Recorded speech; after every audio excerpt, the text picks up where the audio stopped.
Hello, everybody. We're here with Phillip Ellis today. I asked Phillip if he would be kind enough to talk with us a little bit. I've known Phillip for, I've even lost track now, how long, 10, 15 years, something like that. And I'm going to let Phillip talk about whatever he wants to talk about. But the spirit of what I was hoping he would talk to you about is so many wonderful, loving people that I know talk about busyness of family and jobs and I don't have time and all that kind of stuff. And so people like me and Matri keep trying to tell you how to do this right in the middle of life, right while you're doing other stuff. And this is what Phillip lives. And I have the joy of hanging out with Phillip, and so we have a nice friendship going. But he really lives this. When he and I first met, he had one little bitty girl who was about this big and just was sort of crawling. I'm not even sure she could crawl around on the floor yet now. And now there's another little girl running around, and anyway, they're growing up, and he's does some career work that I'm just so pleased that he's doing in life exactly what he wants to do as far as professional work and a beautiful family life. And he's a dedicated, gorgeous wife. And a gorgeous wife, says Matri. Yeah, good plug. Yeah, absolutely. Good plug. She's not there, but she'll see it later. So we got to give her a couple good plugs. And anyway, I wanted Phillip, thank you, Phillip, for agreeing to be on the spot here and to spontaneously talk. I don't have an agenda for the sequence, and maybe you don't, but I'd love to hear about family and yoga and how you pull this off right in the middle of life. And Nicholas says, Ola. Nicholas is here and saying Ola. So you have a greeting already. And Nicholas, you know Nicholas. He's in Buenos Aires in Argentina. Yeah, hi, Nicholas. You've seen Nicholas around. So, okay. You can get my daughter. She just came in, so they're making a lot of noise over here. Can you get that thing off of Ray? She doesn't. Anyway, yeah. What would be helpful? Do you want me to start out? I mean, I think it might be helpful for people to give context. You said how long we've known each other, but it's easy for me to remember how long I've known you because Eva was about a little over one when I started when I first found the ashram. That's about right. She's now officially 12, almost a teenager. You see her back there. So, yeah. I've been coming to the ashram and studying. You can have her stick her head in the camera if you want her to wave to everybody or not. Yeah, she's already upstairs. She's already gone. When she was littler, it was easier to just bring her into these things. Now she's got a mind of her own, and it's hard to do. Funny how that happens, huh? It is funny how that stuff happens. But I've been studying for 11 years at the ashram, and then I think what you're saying, really, the other thing is just trying to bring this. How do you take what we do at that ashram? Because I love to come there and visit and get very serene and calm and quiet. And how do you take it outwards into your life? And so I've been learning kind of how to do that, learning as much from my when I do well, but more importantly when I make mistakes. So I think the thing that I've come to know when I've been hanging out with this stuff is that I think my first intuition was to wanting to be like a monk, or to say that don't need anything in this life and to live the life of a Swami J or a Ma, but that certainly wasn't my path, and it's taken me a while to understand the importance of the householder. I think after having conversations with Ma on our long walks when we're at the ashram, and with you, Swami J, I mean, it's very clear that what Ma and you guys do when you sit down and you allow the thoughts and impressions to come forward, I do in my daily life by interacting with people and trying to bring this into the world. It's kind of two different methods, but I think it gets to the same place in certain areas where I have to sit in the fire of the relationships and the choices that I make in life and the interactions that I have with people. And if I'm doing it consciously, it really helps with the practice. Am I going in the general right direction? I got a namaste up. All fine with me. You just remember you're talking to a bunch of people that know what you're doing, and you've been doing this a while, and you have some things to share. So you were just talking about all that activity of life. How do you go about keeping your awareness right in the middle of life? I think it's a couple things. One is that, I mean, I was actually contemplating on this. I like to ride. I mean, I think there's natural breaks, and I like to ride my bike I live in Washington, D.C., and the way that I get to work is that I ride my bike down the Potomac and into the Capitol each day, and it allows me to kind of set the day when I'm going, but also to kind of unwind and reflect when I'm coming back. And I really do like to contemplate a lot. And I was the other day, I was thinking, what's the use of my day if I don't do it consciously? What's the use in doing all the stuff that I do in DC and trying to protect the environment and people's health and this type of stuff if it's not done with awareness or leading me to my goal? So a couple tricks one trick that I've always had was that I always set my clock for an hour. Especially when I'm at work and the alarm goes off, it allows me to have a time where I reflect on, what's actually important in reality, and that I'm this identity that's doing this work. And it just always helps me stay kind of connected in that break, because it's so easy when you get into your daily life to allow 2, 3, 4 hours to go by and you're just completely in it. So that's a trick that I learned when I was an organizer. Always, it's nice to have a break anyway. But during that break, it's really the time where you're really just trying to remind yourself and allow the true identity to come up and not just get so caught up in your day, which has been really helpful to me. So I'm pretty diligent about doing that. And it's a nice break and it's a nice reminder. One of the things that's coming to mind for me, it just was prompted by what you just said, Philip, something that Philip did that I think was so cool. This was after there were children in the family and had finished education, was doing work in the world, and he made a decision to actually pursue his heart's desire. When he went to college as a younger fella and got a degree, it was because he wanted to do something for the environment. Yeah. And he ended up, there was a period that for whatever reason, he ended up going around and started doing just informational interviews with people, finding out about what the choices are, about how he could do something to help with the environment, not just looking for a job, but talking to people. And I recall he used to live here in Florida, not so far away, 30, 40 miles away. And one day he called me and said, he said, I want to see what you think about this idea that I have. He says, I'm thinking maybe of going to Washington, D.C. And I said, cool, because this is where all the action is happening. And so he went up and started talking to people, started doing volunteer work for Greenpeace in their offices in the D.C. area, and started being involved. And the thing that popped in my mind a minute ago, Philip, was, now this is a fellow who already had kids and a wife and education, and was sort of doing stuff.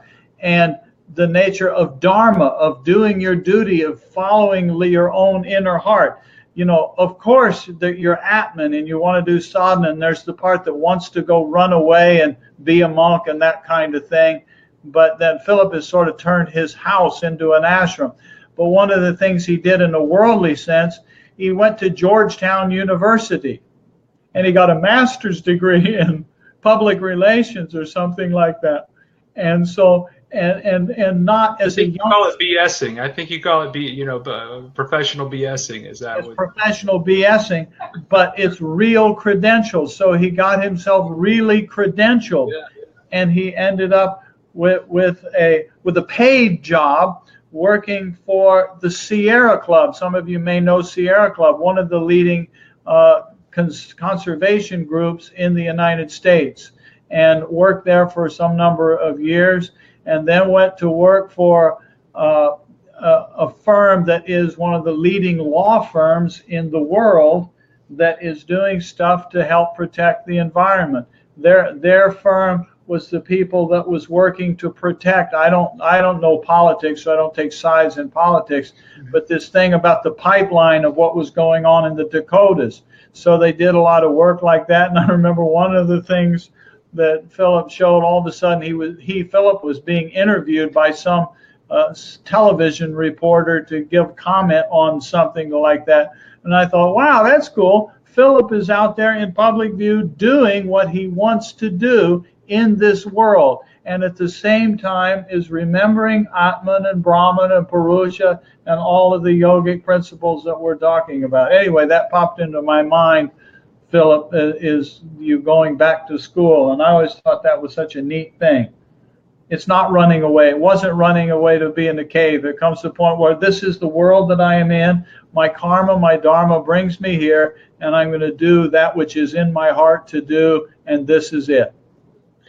Yeah, that's good. That's good promotion. I appreciate that. I kind of remember it. I mean, I remember parts of it.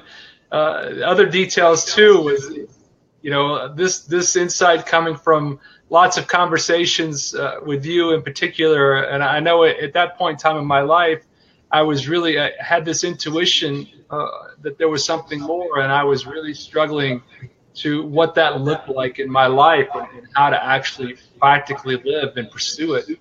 And I was really having a difficult time with it, with a new kid and a wife, and really transitioning what my life was like. And it was really helpful to have those conversations and insights. And it did lead me towards this aha moment where I was like, holy crap, I really need to be doing something different. And as Swami said, was able to move to DC to do that work. And I think I also one of the other things that always stands out to me was we were always, we have what's the online satsang now, where we go through a book, and we had that kind of at the ashram, and we were looking for a new book, and it was the first time that I had really not been brought up with yoga stuff. I mean, this has been brand new to me.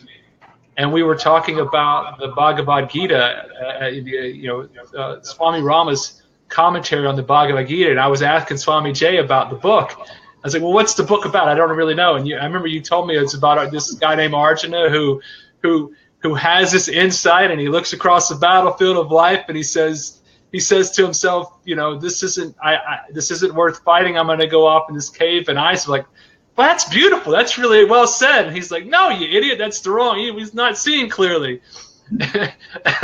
I said, really? And it really just struck me, because I thought the first thing he said was like, that's perfect. That's exactly what I'm looking for. It's like, no. And it was very clear to me that I wasn't seeing clearly. So we began to go through that book as with others, and through the process, a slow process for me, because I'm a little thick-skulled.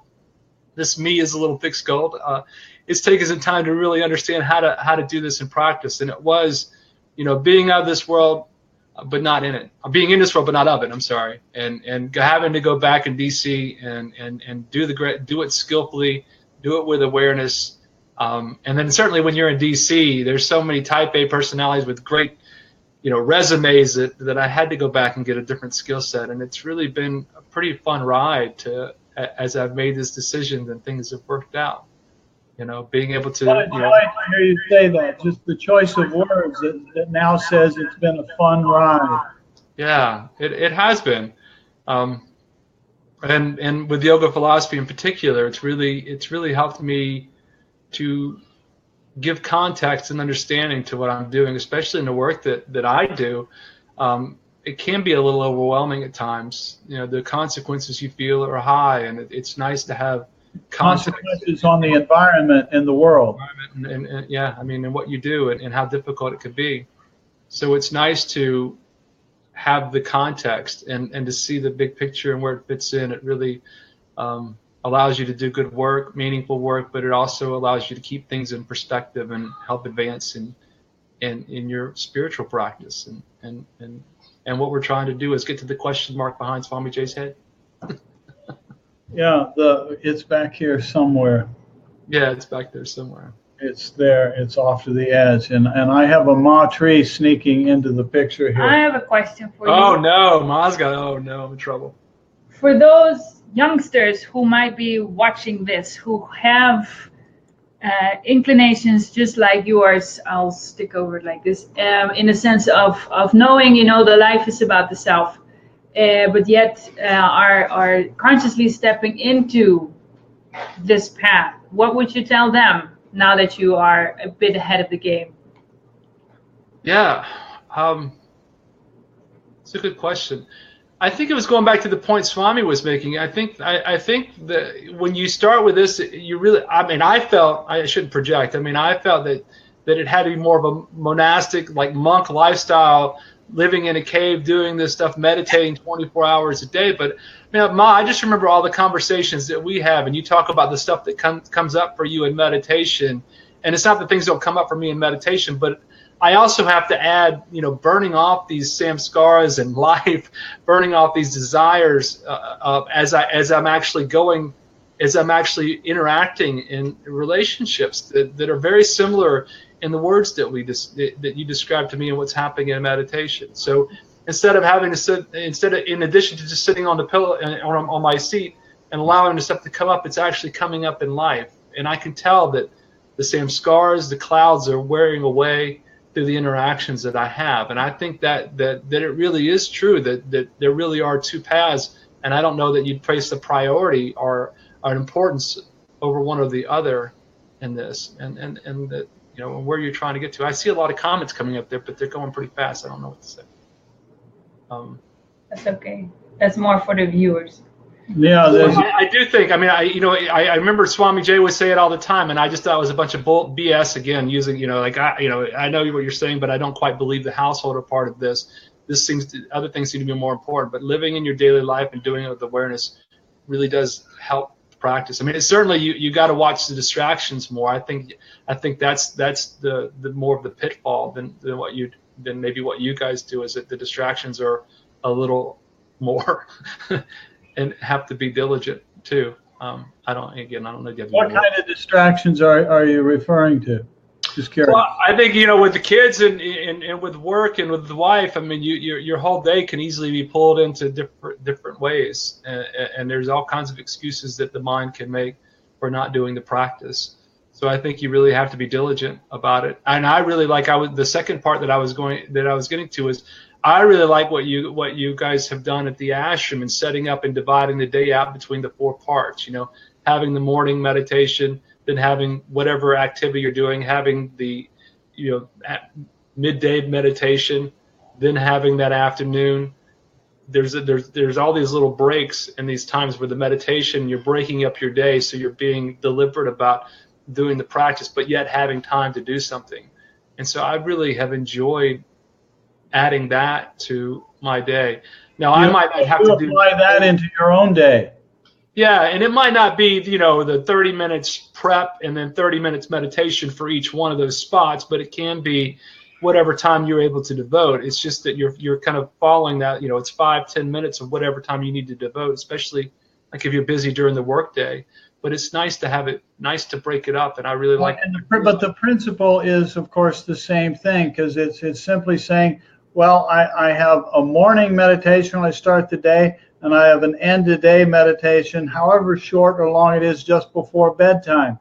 And then somewhere around midday, I try to take a minute or 2 or 3 to just sit and be quiet. And then somewhere around end of day and sunset, take a few minutes. And if you have those 4 chunks, it naturally creates 1, 2, 3 segments in there. Yeah. So you do something in the morning, you save the environment. You do something in the afternoon, you save the other part of the environment. And then you spend the evening, you spend time with family and going through ashram Udemy courses and things like that. And then you have a meditation. And then there's bonus time with the wife. And then there's bonus time in there. Morning. Somewhere you throw all that in there, yeah.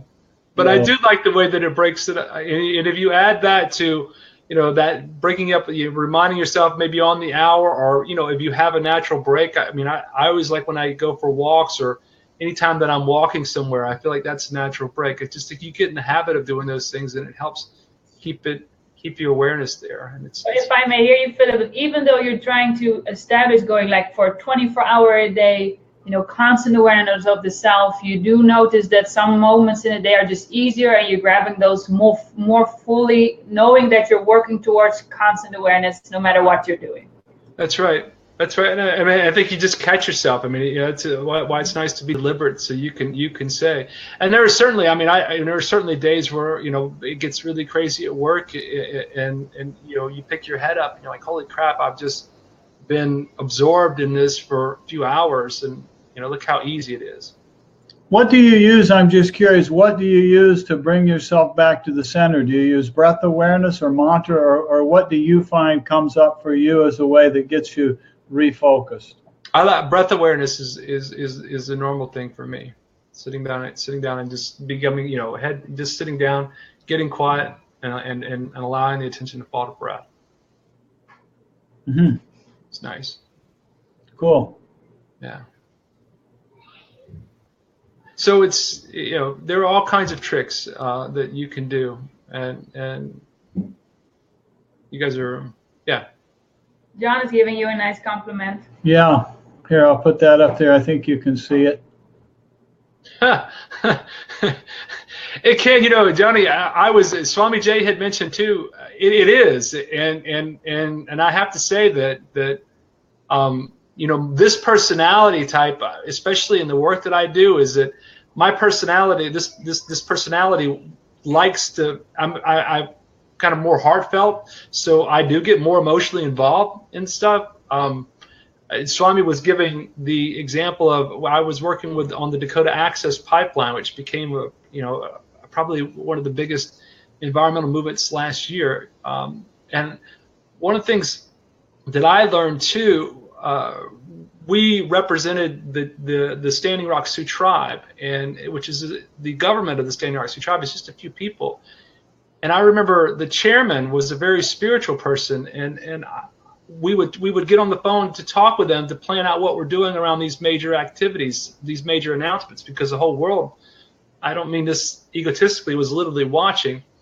And I just remember how calm that he was in this. There was one moment where we were waiting for the court to make an announcement, and I don't know if people follow this, but they had this huge camp there, and the government was militarizing, and the company was threatening a lot of the people, and there was this whole uprising and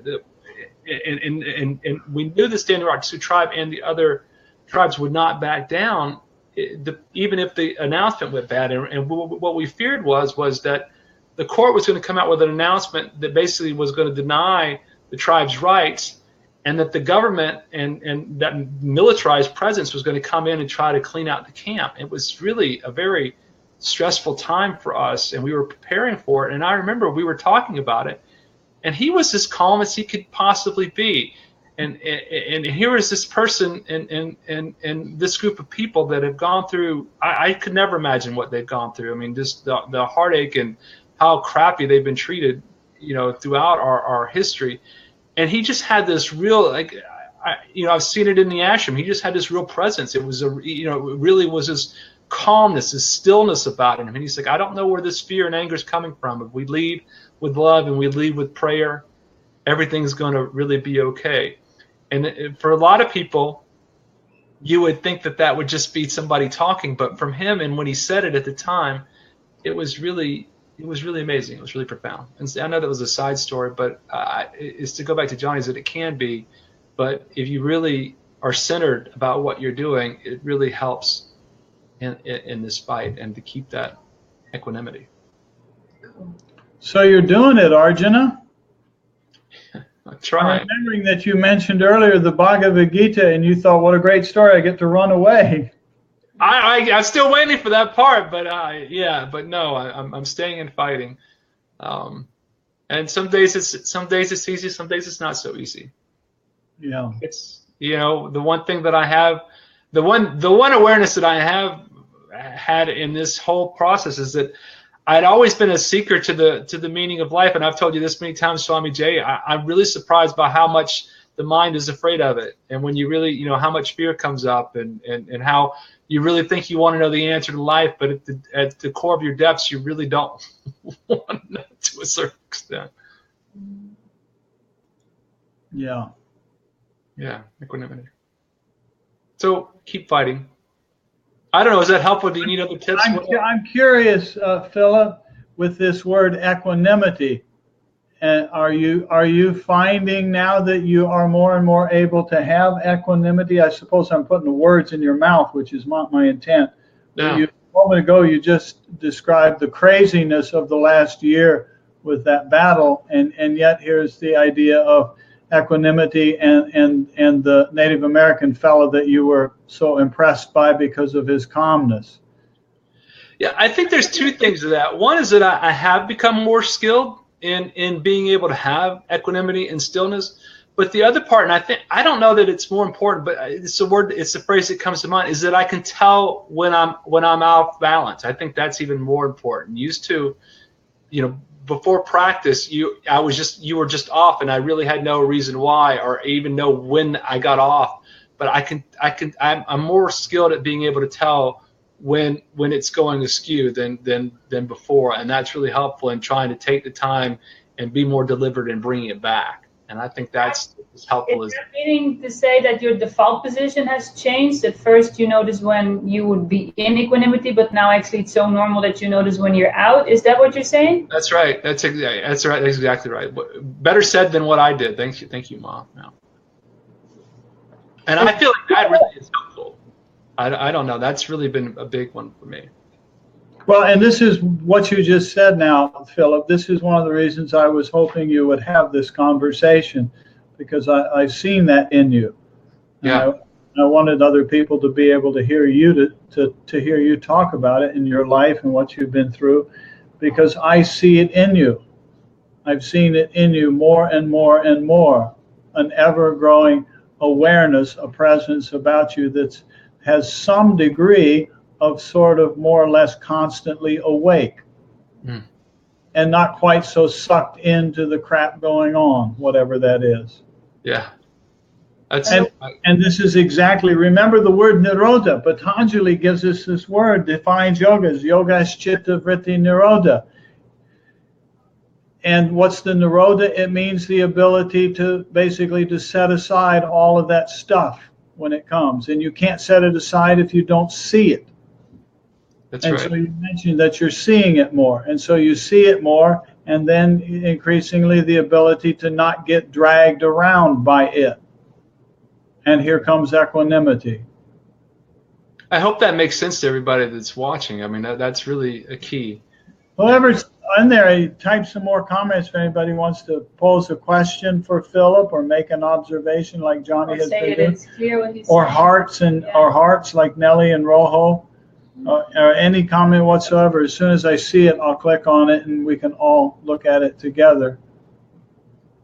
I remember one time you came, Philip, to the ashram, and you had pretty good insight in the sense of how all the little choices in life made such a difference. And I remember with someone you knew who made, if I may say that, choices that would go one way, and that you noticed at that time how much of all the little decisions had made you where you are today. And I thought I know this came up as a how you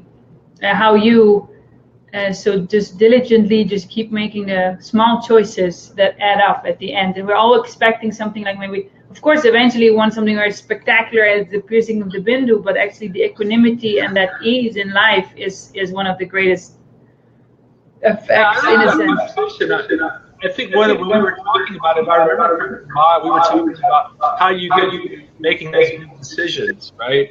How do you have the presence to be successful? I don't know, successful, but be clear in making the big decisions. And I think what I said to you was that sometimes it's difficult because the clouding, the mind can be so clouded in the big decisions. It's doing the small things to uncloud the mind and to form the habit pattern of actually going in the right direction, going inward, that helps in those big ones. So if you can't do those small ones, there's really, I mean, it's just not. It's not feasible to think that you're able to change course and make the big decisions correctly. So it really is. I mean, it's going back to the, I really enjoyed the yamas and the niyamas a lot. It's really attending to those principles and the smaller parts of it to help you practice to when you actually really need the big ones in life. that makes any sense. It's something that I've really been trying to go over a lot with Eva and Parker, daughters, because I think that's really important. You practice those small ones, so when you really need it in the big decisions, you don't really have to change anything. Your approach to life is the same no matter what, and that's really helpful. Yeah, because some people might be watching and say, "Whoa, this Philip really got his life together. He's working in this big, environment." But it is done by all these little decisions. I mean, it is. It's like not telling a small lie, or the do no harm principle, or in reminding yourself to be of service in the little things. I mean, it's just these little bitty things that really help the mind practice good habits of what's useful and what's not. And then you find that when it comes to these bigger ones, that there really isn't a decision. There's just there's the habit deep in, that's already there that drives you. Yeah, that makes sense. Cool. Nicely said. Thanks. I remember that conversation. That was a good conversation. Yeah, I remember. I have a bunch of those that I remember that you and I had. It wasn't. I mean, it wasn't just one major decision to do that stuff. It was going to Swami's, and sitting in meditation and just coming back and back and back and back and back and sitting with it, and then it just becomes, slowly but surely, it just becomes a little easier to do that. So now you just don't even really think about it. But seems to what you're saying, it comes by doing the same simple things over and over and over again. It really does, yeah. And I think we see that, I don't know. Yeah. I mean, I think about when I went like vegetarian how it felt like it was such a big deal, but you make these small, you just make these small decisions every time you go to eat. And then after a while, after time goes by, there really is a decision. You've already got that how you is just already there. It doesn't even register anymore now. And the thought of, eating meat or doing something like that is just so foreign to me now. Much like what we talked about earlier, being off track is kind of so foreign to me that I can sense it quickly. When I get how I used to be is so foreign to me that I see it and I'm able quickly. Yeah. Nellie left a message there for you. Can you see it? It seems so much against the stance based on you, but I start understanding whatever I am. Yeah, that's right. That's right. And I just think the mind likes to think that it needs to be for these big decisions, and there's this huge, you're building up to these big moments, but I think it's the smaller ones that really help.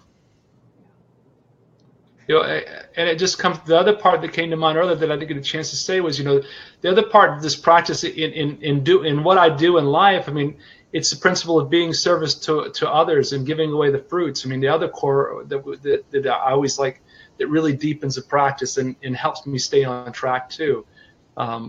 Whenever I'm looking at what I'm doing for my personal, it's really having that principle drive, and you do start to see the benefits that it has on your life, and so it's just those small things. How do you always be of service to people? How can you give away the fruits? And that's really, Well said.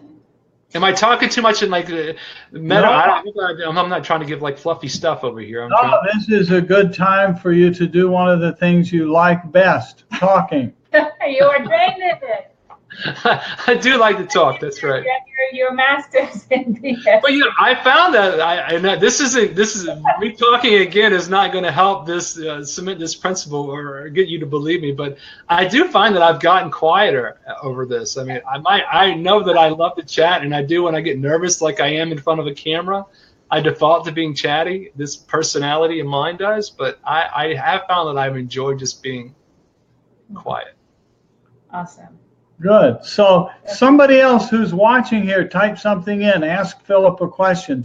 Say something like, tell me about fill in the blank. Whatever you're curious about, seeing Philip here with us, and you get to know him a little bit. And so some impression you have that he could comment on some. And okay. And so here's a Johnny comment. Let's see what you do with that. Yeah, I agree. It's really well said. I mean, what Swami was saying is you can't change it. I mean, if you're not aware of it, it's hard to change. This comment here that Nellie made, I think you can relate to, Philip, and maybe make some comment on.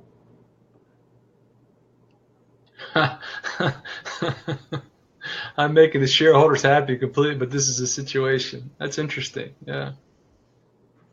So whoever you are of service Yeah, to. it brings to mind to me when I look at what Nellie said there is how do you stay focused? And when I think of what you're doing, Philip, the application of that I think of is I will call Philip and I'll say, so have you gotten the environment fixed today? You know, and what are you going to do? I'll say, Philip, what are you going to do about the U.S. government that is now eliminating the Environmental Protection Agency? What are you going to do about it, Philip?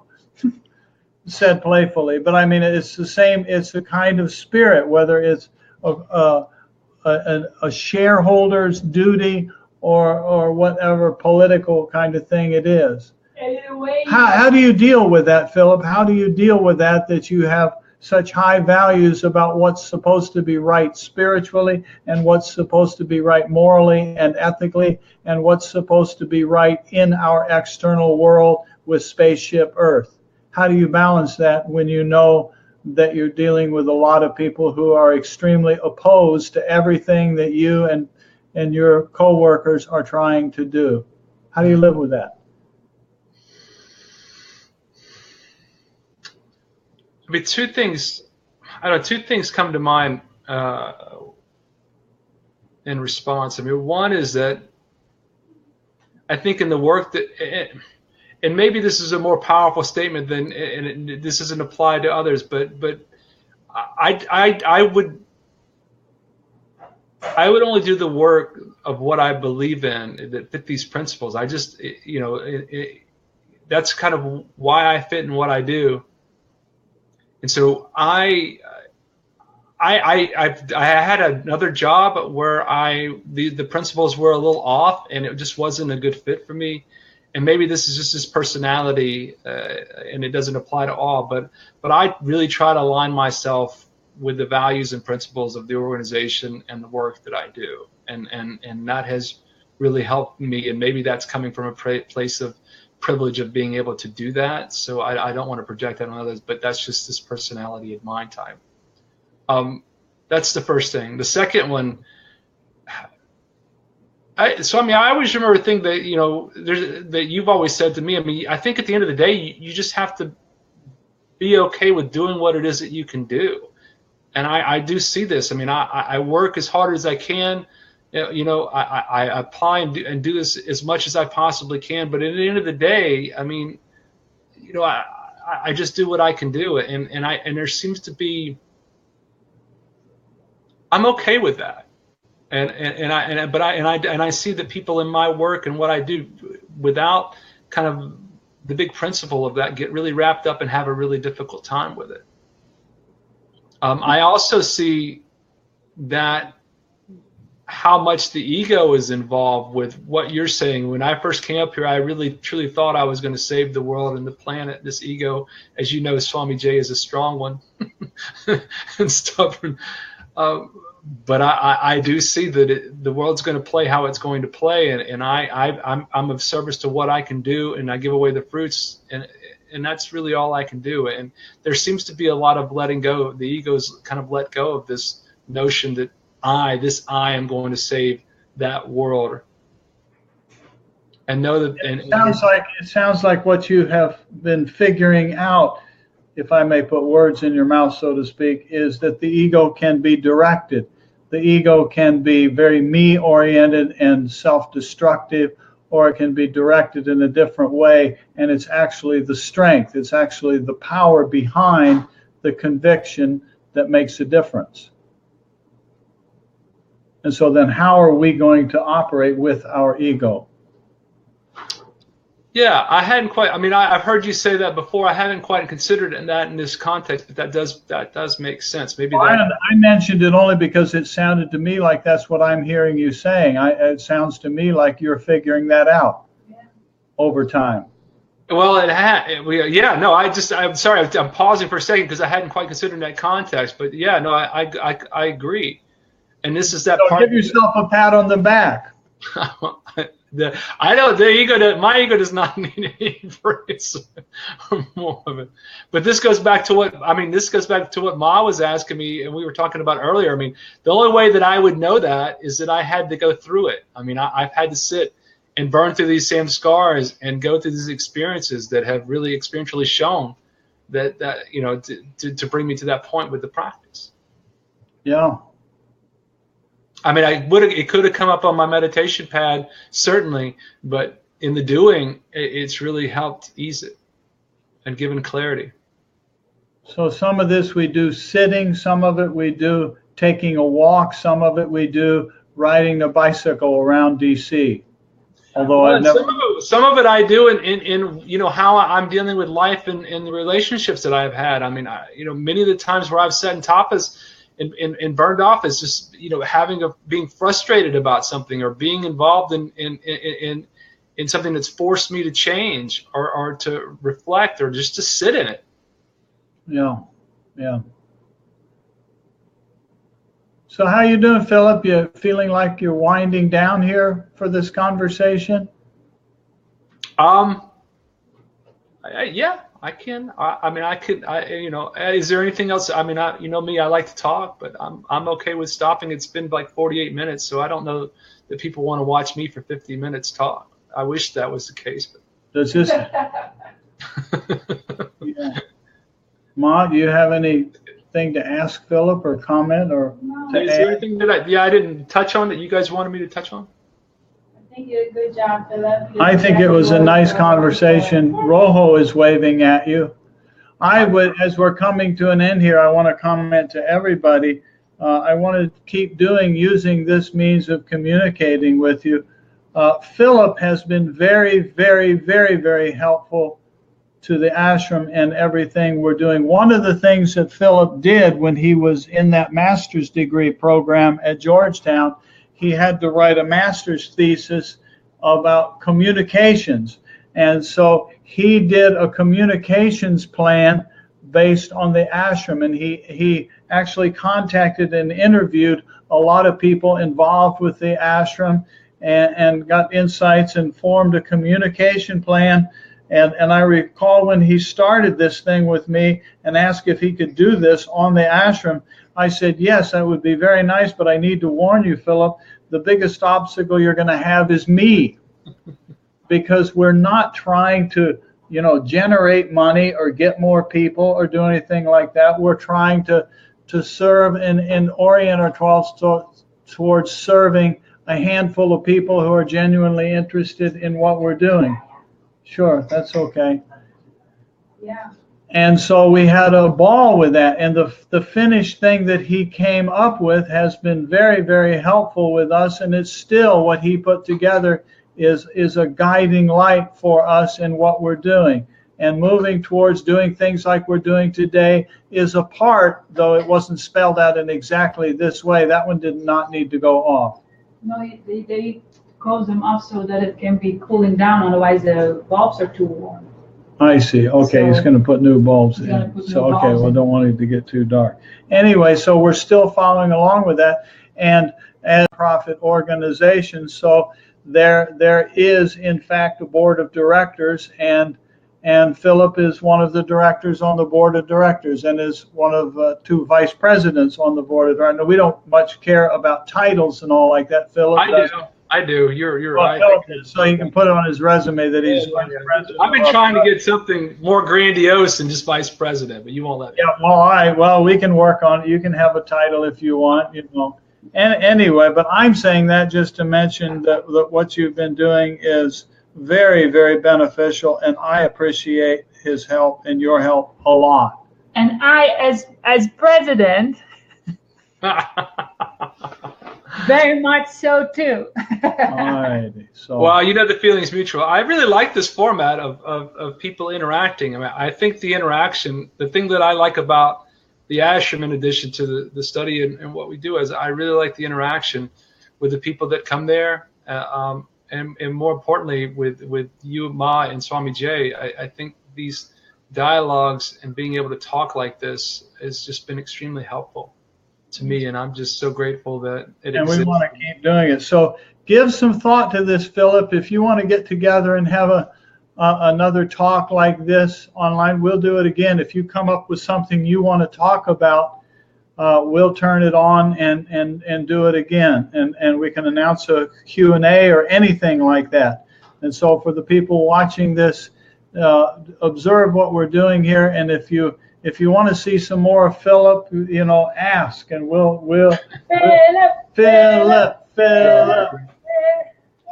And so he's a sincere yogi, and he's doing a good job with sadhana right in the middle of a very, very busy life. And I respect him for what he's doing and doing right in the middle of activity.